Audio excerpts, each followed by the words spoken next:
Deuteronomy 7.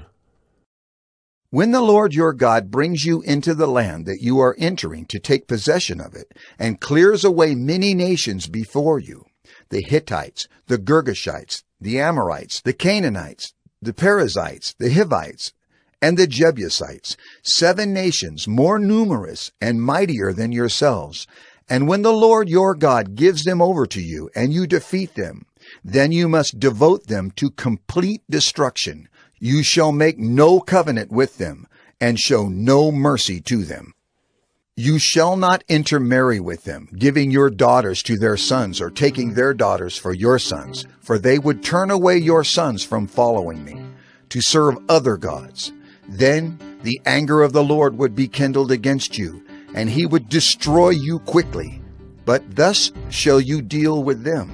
You shall break down their altars, and dash in pieces their pillars, and chop down their Asherim, and burn their carved images with fire. For you are a people holy to the Lord your God. The Lord your God has chosen you to be a people for his treasured possession out of all the peoples who are on the face of the earth.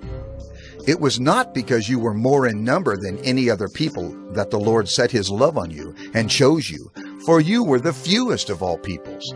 But it is because the Lord loves you and is keeping the oath that he swore to your fathers, that the Lord has brought you out with a mighty hand and redeemed you from the house of slavery, from the hand of Pharaoh, king of Egypt. Know, therefore, that the Lord your God is God, the faithful God, who keeps covenant and steadfast love with those who love him and keep his commandments to 1,000 generations, and repays to their face those who hate him by destroying them.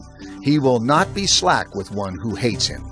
He will repay him to his face. You shall therefore be careful to do the commandment and the statutes and the rules that I command you today. And because you listen to these rules and keep and do them, the Lord your God will keep with you the covenant and the steadfast love that he swore to your fathers. He will love you, bless you, and multiply you. He will also bless the fruit of your womb, and the fruit of your ground, your grain, and your wine, and your oil, the increase of your herds, and the young of your flock, in the land that he swore to your fathers to give you.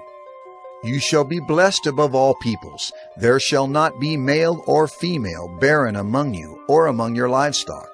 And the Lord will take away from you all sickness, and none of the evil diseases of Egypt, which you knew, will he inflict on you, but he will lay them on all who hate you. And you shall consume all the peoples that the Lord your God will give over to you. Your eye shall not pity them, neither shall you serve their gods, for that would be a snare to you. If you say in your heart, "These nations are greater than I. How can I dispossess them?" you shall not be afraid of them, but you shall remember what the Lord your God did to Pharaoh and to all Egypt, the great trials that your eyes saw, the signs, the wonders, the mighty hand, and the outstretched arm by which the Lord your God brought you out. So will the Lord your God do to all the peoples of whom you are afraid. Moreover, the Lord your God will send hornets among them, until those who are left and hide themselves from you are destroyed. You shall not be in dread of them, for the Lord your God is in your midst, a great and awesome God. The Lord your God will clear away these nations before you little by little. You may not make an end of them at once, lest the wild beasts grow too numerous for you. But the Lord your God will give them over to you, and throw them into great confusion until they are destroyed. And he will give their kings into your hand, and you shall make their name perish from under heaven. No one shall be able to stand against you until you have destroyed them. The carved images of their gods you shall burn with fire. You shall not covet the silver or the gold that is on them, or take it for yourselves, lest you be ensnared by it. For it is an abomination to the Lord your God. And you shall not bring an abominable thing into your house and become devoted to destruction like it. You shall utterly detest and abhor it, for it is devoted to destruction.